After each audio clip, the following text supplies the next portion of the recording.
Bismillah ar-Rahman ar-Rahim, wassalatu wassalamu ala maulana rasulillahi wa alihi wa sahbih. Donc, je reprends ce cours de thermodynamique 2. J'ajoute certains exercices d'application pour le chapitre de changement de phase. L'exercice 1. Bon, cet exercice, il s'intitule compression isotherme et changement de phase. Le système est un cylindre muni d'un piston qui contient donc une mole d'eau, de la vapeur d'eau, une mole, c'est-à-dire 18 grammes. Alors, cette mole est contenue donc dans le cylindre fermé par le piston. Les parois du cylindre sont supposées perméables à la chaleur, c'est-à-dire que le système n'est pas adiabatique. Il est placé dans un bain dont on peut régler la température, c'est-à-dire lorsqu'il est en équilibre avec le bain, que notre système, lorsqu'il est en équilibre thermique avec le bain, il prend la température du bain. On considérera la vapeur même à l'état de vapeur saturante comme un gaz parfait. Donc, si on a la vapeur complètement, si le système est de la vapeur, on va le prendre comme cette vapeur est prise comme un gaz parfait. Lorsqu'on a un mélange, bien sûr, ce n'est plus un gaz parfait ou bien un état liquide. Bien. Ceci donc, c'est l'hypothèse que nous acceptons tout le temps lorsqu'on étudie ce genre de système de manière théorique. Alors, la première question, la température est maintenue à T0 300 K. On comprime la vapeur de manière réversible du volume V0 égale à 3 mètres cubes jusqu'au volume V1 égale à 0,63. La vapeur se trouve alors partiellement liquéfiée, la pression étant P1 égale. Voilà donc les hypothèses de la première question. La température initiale c'est 300 K, puis il est comprimé, puisqu'il est comprimé donc il est placé dans le bain d'huile, donc cette température reste constante, donc la compression ici est une compression isotherme. Son volume initial c'est V0 et son volume final c'est V1 qui prend la valeur suivante. On peut donc il est passé de l'état vapeur à l'état mélange. Cet état mélange a une pression P1 égale la valeur suivante. Bien. Première question, calculer le volume VG, c'est-à-dire le volume à l'état vapeur saturé, c'est-à-dire juste le moment où on va commencer par le gaz va commencer par être liquéfié. Bien, donc calculer le volume VG. Qu'est-ce qu'on connaît? On connaît V0 et on connaît P1 et on connaît la température T0. Donc l'état initial c'est T0 V0, donc je peux en déduire P0. Ça c'est si j'en ai besoin, si on me demande de le calculer. Et comme le gaz est parfait, donc je connais l'état à l'état liquide, à l'état vapeur saturé, je connais la pression P1 et je connais la température T0, donc je peux calculer le volume VG. Bien. Quel est le travail échangé pendant la compression isotherme depuis V0 à V1? Donc, c'est-à-dire depuis l'état initial jusqu'à l'état final. Il est clair donc que le travail se calcule de la même manière pour tous les fluides. C'est moins PDV. Alors, le moins PDV peut être appliqué à la zone de vapeur comme un gaz parfait, même jusqu'à la vapeur saturée. Et à partir de la vapeur saturée jusqu'au volume V1, on va appliquer directement, puisque la température est à pression, puisque la transformation est à pression constante, donc c'est moins P1 facteur de V final, c'est-à-dire V1 moins VG. Donc on va décomposer le chemin en deux parties. Une partie depuis l'état initial V0 jusqu'à VG, dans laquelle on va utiliser que le gaz est parfait et on calcule le travail échangé. Et à partir de VG jusqu'à V1, puisque la pression est constante, donc j'utilise directement moins P facteur de V final moins V initial. Bien, donc je sais calculer, répondre à cette question. Alors, le volume massique de l'eau liquide étant VF égal, donc on donne le volume massique ici, calculer la fraction de mol de vapeur d'eau dans l'état P1V1, c'est-à-dire calculer le titre. Bien. Alors, maintenant on nous donne VF, la valeur de VF, elle est donnée sous forme d'une valeur massique. Alors le VG qu'on a obtenu ici, on peut le rendre massique par exemple, et dire alors que le titre est égal à VG est égal à V0 moins VF, que l'on peut écrire sous forme massique, ce n'est pas V0, à V1, il est égal. Donc le titre est égal à V1, que l'on doit écrire sous forme massique, moins VF, sur VG moins VF. VG aussi doit être traduit en volume massique. Ça c'est, puisque nous avons 18 grammes, donc c'est très simple. On va diviser par 18 grammes. Après avoir traduit bien sûr 18 grammes en kilogrammes. Donc voilà, et on obtient donc le titre. Très bien. La deuxième question, le volume étant fixé à V1, le volume étant fixé à V1, on élève la température de T0 à T. Donc ici c'est une transformation qui est isochore, bien sûr que réversible, parce que le volume V1 est constant durant toute la transformation. Sachant que la chaleur latente de vaporisation de l'eau varie avec la température selon la loi, cette loi-là, donc le LV ici, c'est-à-dire la chaleur latente de vaporisation, il s'écrit sous cette forme-là approximativement, parce que avec A, un coefficient négatif, parce que LV est une fonction décroissante en fonction de la température. Alors, la question. Montrer que si l'on néglige le volume molaire de l'eau liquide devant celui de la vapeur saturante, la pression de vapeur saturante est liée à la température par une loi de la forme ceci, c'est-à-dire Ln de P est égal à A moins B sur T plus C Ln de T. Bien. Bon, il est clair donc que la réponse à cette question doit venir à partir de l'équation de Clapeyron, dans laquelle on va remplacer LV par cette expression-là, puis intégrer et obtenir le résultat. Bien, mais je laisse ça jusqu'après.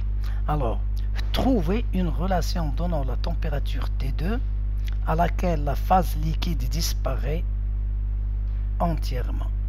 Donc, c'est-à-dire que lorsqu'on augmente, lorsqu'on fait la transformation isochore, on monte jusqu'à l'état liquide, jusqu'à l'état vapeur saturée. Dans ces conditions-là, je prends la température T comme étant égale à T2. On demande de la calculer. Bien. Je sais qu'au cours de cette transformation, j'ai cette relation-là qui est vérifiée. Donc, je peux l'appliquer entre T1 et T2. Cette relation-là, je peux l'appliquer entre T1 et T2.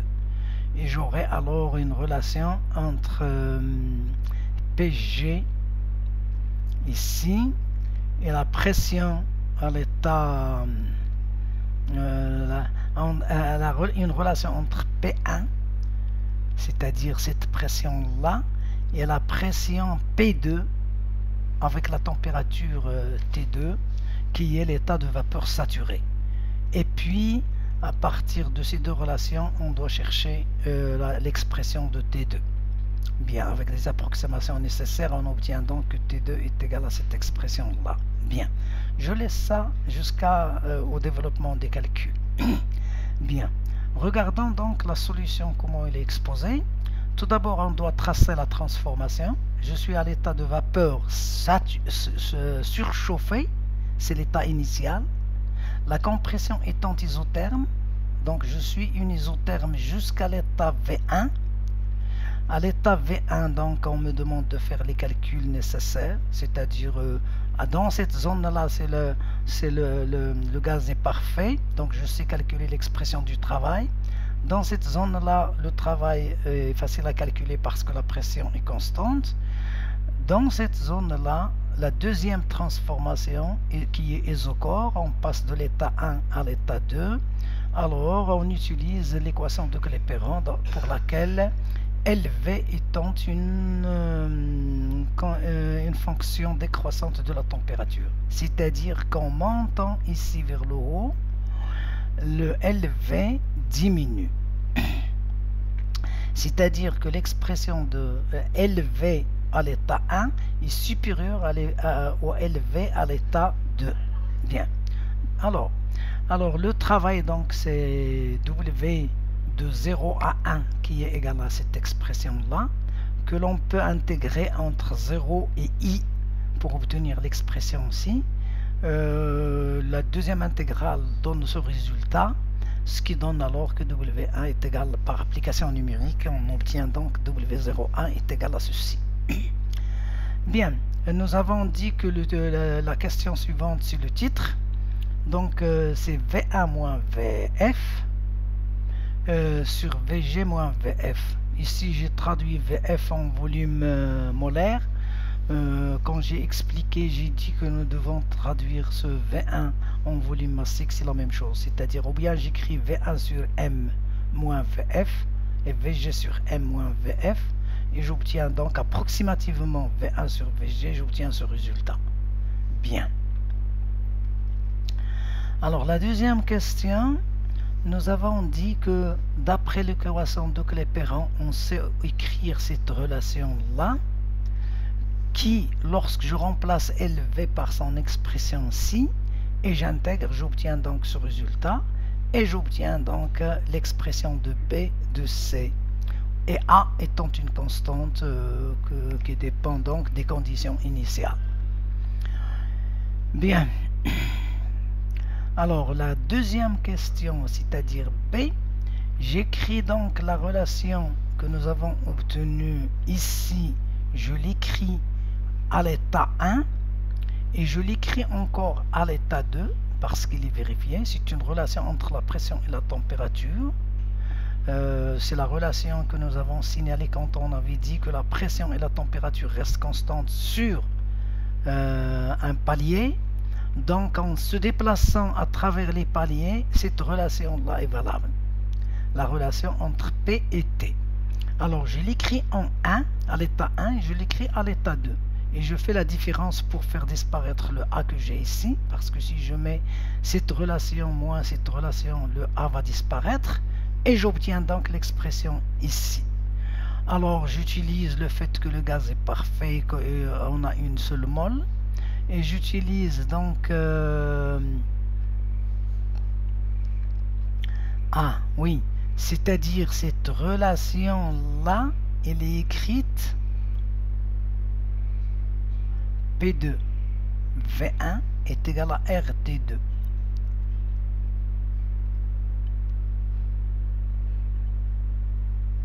Oui, c'est-à-dire si le gaz est parfait à l'état 2. Et P1 VG est égal à RT0, c'est-à-dire l'équation d'état des gaz parfait à l'état I sur la figure, c'est-à-dire à cet état-ci. En ce point-là, on ne sait pas écrire la relation de l'équation. Le gaz n'est pas parfait. Il est parfait, il est considéré parfait en I, il est considéré parfait en 2. Donc je sais écrire ici P2V1 est égal à RT2. Et la même chose ici, P1VG est égal à RT1, T0. Et on obtient donc la relation que nous avons obtenue ici. Ce qui permet donc d'obtenir cette relation-là, parce que le VG sur V1 est égal à X, on obtient donc cette relation approximativement, que l'on reporte donc dans l'équation suivante et on obtient ce résultat. Donc T2 est égal à ceci. Bon, ceci, donc c'est des calculs purement mathématiques, très simples. Bien. Alors, le chapitre, l'exercice 2, chaleur latente L de vaporisation en fonction de la température. Ici donc on va établir que L est une fonction de la température, la relation exprimée L en fonction de la température. Cette relation que nous avons utilisée ici, c'est-à-dire que L est égal à A T plus P, cette relation-là, on va essayer de l'obtenir à partir du travail suivant. Alors, on s'intéresse à la chaleur latente de vaporisation L, qui dépend donc de la température. Définir la chaleur latente molaire de vaporisation de l'eau. La chaleur latente molaire de vaporisation de l'eau. Alors, c'est une chaleur latente, donc de changement, c'est la chaleur de changement de phase d'une mole lorsqu'il s'évapore, parce que normalement ça veut dire que L, on la prend comme, on la note LV, c'est-à-dire la chaleur latente de vaporisation. On obtient donc une relation, une valeur qui est positive. Alors, deuxième question, on fait subir à la mole, à une mole, on lui fait subir la transformation cyclique suivante, EFGHIJE, figure ci-bas. Elle est donc à partir de E, c'est-à-dire de l'état de vapeur saturée, une transformation isotherme, il passe par F, vapeur saturée, il passe par G,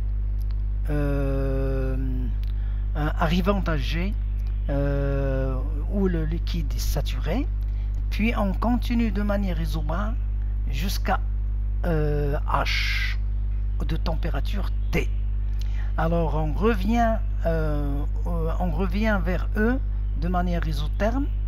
Alors on passe par I de liquide saturé, on continue jusqu'à la vapeur saturée et on continue depuis la vapeur saturée jusqu'à E. Cette tranche là elle est isobare. Bien, il n'est plus isotherme, donc j'ai une isobare et une autre isobare et deux isothermes. Le cycle donc ici il est formé de deux isobares et de deux isothermes. Bien, alors on note T', c'est la température de E jusqu'à G, et T c'est la température de H jusqu'à E. Puis on note VG, V'G, les volumes du gaz à saturation, et VF et V'F, les volumes du liquide saturé, c'est-à-dire au point G et point I. Puis quoi encore, on note CP, la capacité calorifique molaire CP, donc c'est à l'état ici, respectivement de la phase liquide et de la phase vapeur. Donc ici c'est la vapeur, ici pour la vapeur, CP pour la vapeur, et CP ici c'est pour les liquides. Alors donc voilà, on indique que CP est supérieur à CPG, donc c'est une indication, c'est une donnée, savoir que CP est supérieur à CPG. La valeur d'eau, la vapeur d'eau est assimilé à un gaz parfait, donc c'est-à-dire la supposition que nous acceptons toujours parce que nous on fait les calculs avec stylo et papier. Sinon, normalement, cette condition-là, on peut la bypasser dans des logiciels. Représenter le cycle étudié sur le diagramme de phase en coordonnées PT. Donc, il faudrait transformer ce cycle en un autre cycle que l'on doit tracer dans le diagramme PT ou bien dans le diagramme TV, par exemple. Bon, de toute manière, on doit savoir tracer un cycle dans les trois diagrammes que nous connaissons. Puis on appelle L et L' les chaleurs latentes, les chaleurs molaires de vaporisation, respectivement aux températures T et T'. Appliquer le premier principe de la thermodynamique au cycle considéré et donner la valeur de L moins L' en fonction des grandeurs suivantes. En déduire que la chaleur latente de vaporisation peut s'écrire sous la forme ceci, A et L0 sont des constantes. Très bien. Donc ici, cette question, c'est-à-dire on doit calculer la chaleur échangée et le travail échangé dans tout le cycle, et on doit faire que la chaleur échangée plus le travail échangé dans le cycle est égal à 0 parce que c'est le premier principe de la thermodynamique. Et à partir de la relation obtenue, faire des transformations mathématiques simples va permettre donc d'obtenir la relation ici. Bien, j'espère, on va voir. Alors, la première question, c'est le traçage du cycle dans le diagramme PT. Le diagramme il est tracé entre la vapeur et le liquide, et donc il ne doit pas être situé dans cette zone. On part d'une vapeur saturée, c'est l'état E, et on traverse l'état de saturation mélange de F vers G. Puis on continue de manière isobare jusqu'à H. Et on revient de manière isotherme. Donc ici la transformation est isotherme entre E, F et G. Puis isobare de G vers H. Puis isotherme de H vers J en traversant le point I. Donc c'est cet isotherme-là. Puis l'autre isobare. Et on obtient donc deux isobares et deux isothermes comme on l'a signalé avant. Les calculs de E à F, c'est un gaz parfait, donc j'ai la chaleur et le travail, somme de la chaleur et du travail est égale à 0. Je calcule uniquement le travail et j'obtiens donc le résultat suivant. La chaleur donc était là. Non, je n'ai pas calculé le travail. Oui, je n'ai pas calculé le travail, mais je sais le calculer. Donc, mais je sais que le travail est égal à moins la chaleur. Alors, pour le changement de phase entre F et G, j'ai delta U est égal toujours à cette expression-là d'après le premier principe de la thermodynamique, c'est-à-dire que le travail qui est égal à cette expression-là et la chaleur est égale à moins L. Donc la somme est égale à delta U. Delta UG H est égal à cette expression dans laquelle WGH est égal à cette expression. C'est très simple à calculer. Donc c'est VG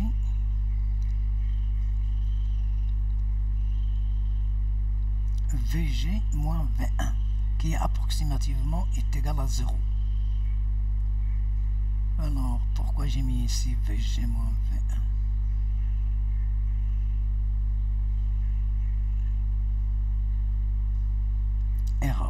Erreur donc dans cette expression là, j'espère. Alors c'est GH.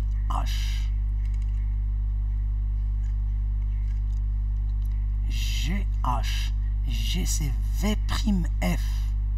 C'est V'F moins VH.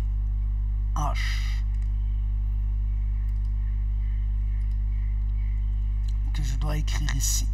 Donc voilà. c'est ici. Donc, ce terme-là, on peut le supprimer et mettre directement VGH est approximativement nul parce que je suis dans l'état liquide qui est incompressible. Bien, QGH est égal à cette expression-là, pas de problème parce qu'il y a variation de la température uniquement. De HAI, delta U est égal à cette expression, donc je la laisse telle qu'elle est, mais je sais que QHI est approximativement nul parce que la transformation est isotherme, et puisque je suis dans les liquides, donc W est égal à, donc tout ceci égale 0, mais de toute façon on peut l'accepter. Delta HU est égal à cette expression qui est égal à cette expression. Alors delta UIJ est égal à ceci. WIJ, c'est cette relation que l'on peut approximer par celle-ci, et QIJ est égal à L. De J à E, c'est-à-dire la transformation isobar, j'ai ceci, qui est pour lequel WGU est égal à cette relation, et QGE est égal à CPG T'-T. Très bien. Alors, puisque la transformation est cyclique, donc la somme des travaux et des chaleurs est égale à 0, c'est ce qu'on a écrit ici.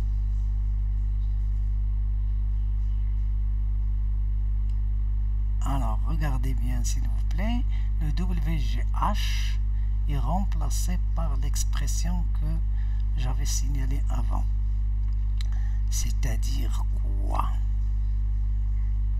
C'est-à-dire P facteur de VE moins VG.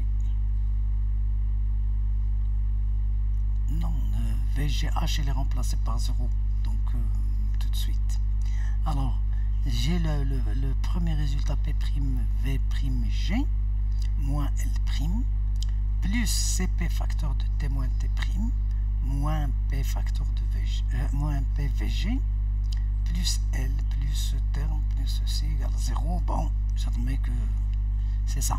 Alors, utilisez l'équation des gaz parfaits avec N est égal à 1, une mole. Alors, l'équation des gaz parfaits pour une mole, je l'utilise et je peux remplacer donc ce produit-là par et celui-ci par d'après le gaz parfait par des températures. La même chose ici, PVE et PVG. Alors VE, est-ce que le gaz est parfait en E? Oui. Donc oui, le gaz est parfait. Donc j'ai le droit de le remplacer PVE par cette expression et PVG donc par l'expression. Donc tout ceci va être écrit en fonction de la température et de... ça y est. Alors on obtient donc L moins L' est égal à cette relation là. Ce qui s'écrit donc soit L égale L' est égal à ceci. Et par comparaison avec la relation suivante, on obtient que L0, c'est-à-dire cette constante, il s'écrit comme ça, et A est égal à CP moins CPG, qui est donc moins A. Bien. Voilà donc pour cette relation. Alors, l'exercice 3, calcul de la chaleur échangée au cours d'une vaporisation ou d'une liquéfaction. Donc, il s'agit de faire le trajet 1, 2, 3 et de revenir 3, 2, 1. Calculer les chaleurs échangées. Calculer Q1, 2, Q2, 3, Q2, 1, Q2, 3. Et calculer les travaux échangés. La même chose. Nous avons déjà, j'ai déjà résumé la manière dont on calcule le travail et la chaleur au cours d'une transformation au cours de toute transformation tracée dans le cycle PV. Donc pour les chaleurs par exemple, c'est l'intégrale entre l'état initial et l'état final de LVDX. lorsque je suis à l'état de saturation. Alors, entre 1 et 2, c'est LVX. Parce que quand j'intègre ici, LV va sortir. Donc, dx, il varie de 0 à x2. Et j'obtiens donc le résultat suivant. Pour le travail, c'est de 1 à 2. C'est moins P1 VG. C'est moins P1 VG. Donc,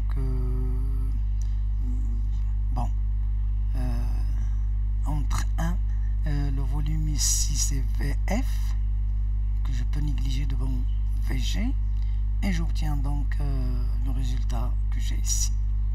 Parce que le volume ici à l'état 2, il est égal à XVG plus 1 moins XVF.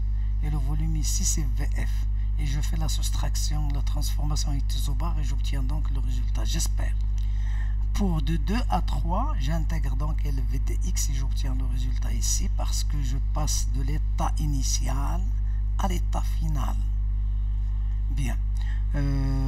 Pour le travail, j'obtiens ce résultat. Toujours, j'intègre PDV et puisque la transformation est isobar, je fais sortir la pression et j'intègre D2V et D2V donc c'est le volume final, c'est VG.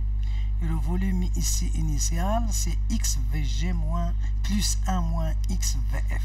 Et j'obtiens donc, avec l'approximation, j'obtiens le résultat ici. La même chose là, donc je sais obtenir, donc, en revenant, donc je fais la même chose, c'est-à-dire j'intègre de 2 à 3, de 3 à 2. Donc, j'obtiens ce résultat-là qui est égal donc à moins. Ça veut dire que on retrouve le fait que la transformation est réversible, tout simplement. La même chose pour le travail. Bien. Alors, la troisième question, calculer les valeurs de calculer les variations d'entropie échangées au cours des différentes transformations. Alors, les différentes transformations citées avant, ce sont des transformations qui sont faites à une température constante. Donc la variation de l'entropie, c'est la chaleur divisée par le travail. C'est la chaleur divisée par la température. Alors, delta S12, c'est RLVX2 sur MP1V. Alors, c'est la chaleur. Donc, c'est LVDX, c'est LVX. LVX divisé par la température. Et la température, donc ici c'est un gaz parfait, donc j'ai utilisé le fait que la température est égale, oui, parce que j'admets ici P1 V3 c'est VG. Alors, j'ai remplacé la température par cette expression-là. Et j'obtiens ce résultat. Delta S de 2 à 3, la même chose. Je prends la chaleur et je la divise par la température. Je prends la chaleur et je la divise par la température, ainsi de suite. Donc, je trouve des valeurs négatives et des valeurs positives. Ce n'est pas un problème, on comprend ça par la réversibilité, tout simplement. Alors, utilisation d'un trajet utile.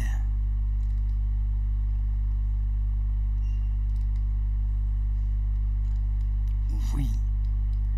Alors, dans cet exercice, la seule difficulté, c'est de savoir calculer, par exemple, j'ai delta S1. Par exemple,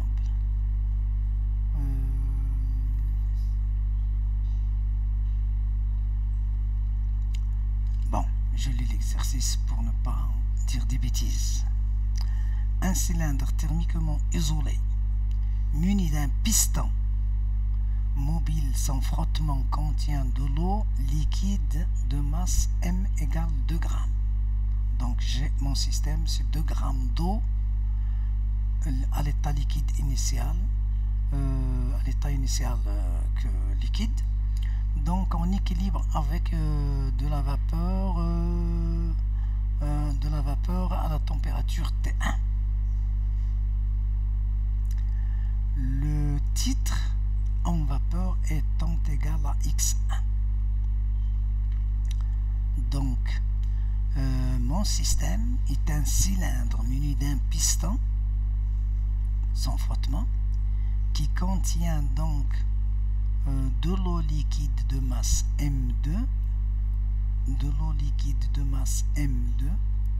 égale M de masse M égale 2 grammes, en équilibre avec sa vapeur.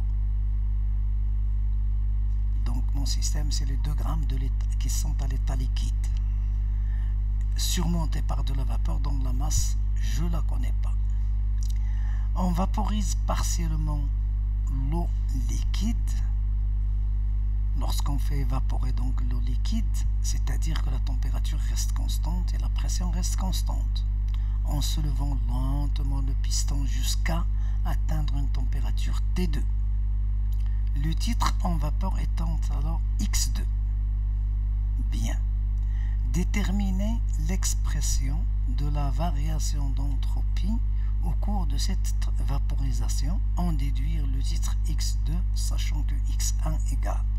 Bien, donc regardons donc le tracé de cette transformation. On vaporise donc, on est à l'état M1 et on est passé à l'état M2. En vaporisant donc, ici c'est l'état 1 et ici c'est l'état 2. Donc j'ai effectué une vaporisation. Alors, c'est-à-dire quoi? C'est-à-dire que en passant de M1 à M2, je peux calculer la variation d'entropie, comme l'entropie est une fonction d'état. Au lieu de passer de M1 à M2 directement, je fais ce trajet-là et je calcule donc delta S. Sachant donc que cette partie-là c'est S1, et là c'est S2, et là c'est S3, alors delta S1,2, je calcule delta S1, c'est-à-dire de M1 à A1, puis je passe de A1 à A2, c'est la relation que j'obtiens ici, la variation d'entropie ici, puis de A2 à M2, c'est la variation d'entropie que j'obtiens ici. Donc on a emprunté un chemin de réversibilité pour calculer la variation d'entropie. Alors ici c'est la chaleur divisée par la température T1, et de A2 à M2 c'est la chaleur échangée divisée par la température T2, et là j'intègre C dt sur T et j'obtiens donc le résultat ici. Je multiplie par la masse parce que c'est effet massique, donc j'obtiens donc le résultat. Bien. J'espère que je viens d'expliquer donc cette réponse. Alors, je suis à l'état M1, mélange, et j'ai continué l'évaporisation jusqu'à l'état de M2, mélange, et j'ai alors ici X1 et j'ai X2.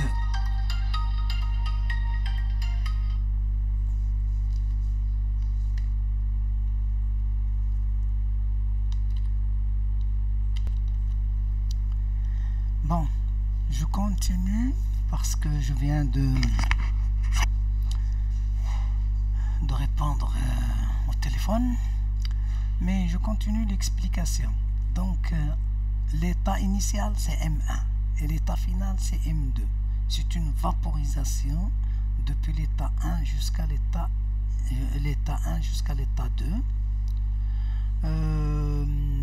Pour faire le calcul, puisque S est une fonction d'état, je sais faire ce calcul-là en passant par ce chemin. Et j'ai alors trois branches sur lesquelles je dois calculer la variation d'entropie de M1 à A1, de A1 à A2 et de A2 à M2. Donc ici c'est une liquéfaction. Puis ici c'est une transformation toujours en conservant le titre. isotitre. Et là, c'est une transformation évaporation. Bien. Alors, ici, c'est delta S1 qui est égal donc à la chaleur échangée divisé par la température, T1. Entre A2 et M2, c'est delta S2 qui est égal donc à la chaleur, depuis A2 jusqu'à M2, c'est delta S3, je veux dire, qui est égal donc à la chaleur divisée par la température T2, l'isotherme T2, ici. Et pour de 1 à 2, c'est cette delta S2 que j'ai ici, c'est l'intégrale de d de q sur t, et d de q est égal à mcf dt sur t, que j'obtiens donc le résultat suivant. Bien. Donc quand j'ai la somme, j'obtiens la variation d'entropie entre l'état 1 et l'état 2. Très bien. Alors le titre en M1 c'est X1 et le titre en M2 c'est X2. Donc voilà donc la relation que nous avons entre les titres. Bien. Puis on nous a dit la transformation entre M1 et M2 est adiabatique réversible. Donc lorsque j'admets qu'entre M1 et M2 la transformation est adiabatique réversible, c'est-à-dire que delta de S12 doit être égal à 0. C'est ce qu'on a fait ici. S'il est égal à 0, donc je sais obtenir que x2 est égal à la valeur suivante. Par application numérique, on obtient ceci. Alors la deuxième question, calculer la variation d'enthalpie en raisonnant de la même manière que ce qu'on a fait pour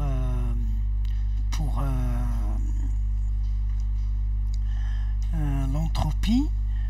Je sais calculer la variation d'enthalpie entre M1 et M2 en passant par le chemin ici, en passant par A1 et A2, puis en retombant sur M2.